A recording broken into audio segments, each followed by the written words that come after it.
There's a fantastic energy around the club at the moment.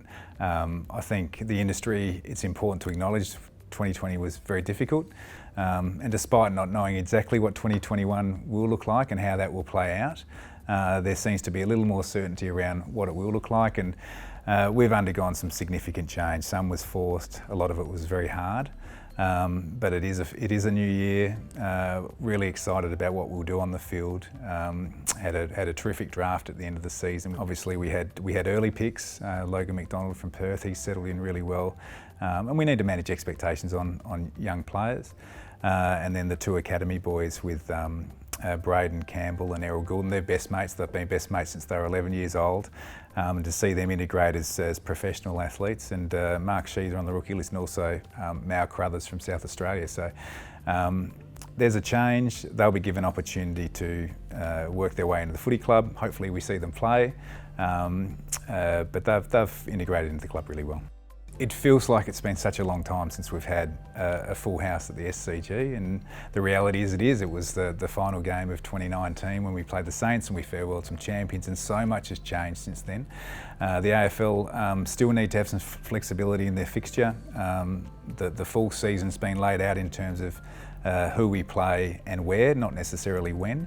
But for the first 6 weeks of the competition, the dates, times, venues and opponents are all locked in as it stands right now. And we're off to Brisbane in the first game, up at the Gabba, but then come back to the SCG and play the Crows. And it would have been 18 months since we've had a really meaningful SCG crowd. Fingers crossed, we hope we do get that for round 2, but against the Crows. And I know our players and our staff are really looking forward to getting back into game mode, and I'm sure our fans and members are as well. So I just really encourage everyone to make sure you're ready to go, renew your membership, buy your membership, engage with the club, and we can't wait to see you at the footy. Events are clearly very different. We had small crowds last year. I think we maxed out at about 720 fans for one of the games. We've seen some other sports over summer manage their way through the COVID environment. We work really closely, obviously, with our host here at the SCG to make sure that the environment will be as safe as possible. We just want to welcome our fans back. We'll take all the precautions. We'll work with all the partners required to make sure you feel safe. And I think it'd be fair to say that the Australian public, certainly here in New South Wales, have done a pretty good job of that recently. There's still a couple of months to go before that happens. We will keep all of our fans and members informed as to what the changes are. But rest assured, the games as they stand right now will go ahead, and we can't wait. It's fantastic to see footy back. So despite not having an AFLW team, I'm a fan of football, and I'm looking forward to seeing those 14 clubs play off in the competition, and I guess observe how those clubs and the AFL navigate this COVID environment that we're working through at the moment. Clearly, when the licences were first established a few years ago, and then the expansion that's happened since, as a club we just haven't been in a position to field a team, primarily based around facilities. And it's clearly been well documented that one of the significant casualties of COVID was our plans for the Royal Hall of Industries just next door here at the SCG.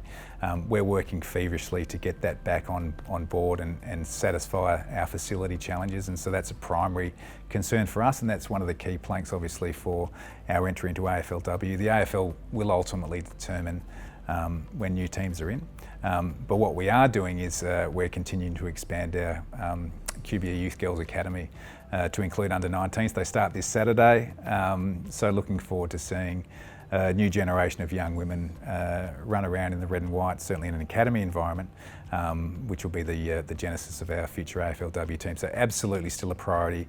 Unfortunately impossible to put a timeline on it, but rest assured we're working feverishly towards that. It's important to acknowledge that 2020 was a year like no other. I don't think I've ever used so many cliches in my life in describing a year. And as we closed out 2020, we were looking forward to 100% capacity crowds. That was announced in New South Wales. Since then, we've had an outbreak in the Northern Beaches. Since then, there's been border closures. So we still need to be adaptable and flexible, I'm sure, for this season. We underwent significant change. We need to acknowledge that. But what I am looking forward to and what our focus on here is the changes that we've made, making sure that they're smooth, they're working, and we're putting our best foot forward on and off the field. And I know in spending some time in the football department with John Longmire and the players, they're really excited about the start of the season. We've got a young, energetic, youthful list, a highly engaged and talented workforce. We're not going to put any expectations on what we do this year, but we're going to give our team absolutely every opportunity to do their very best. And I think as fans and members of the Swans, that's what you really want to see. So just get out there and get amongst it and look forward to a better and brighter 2021.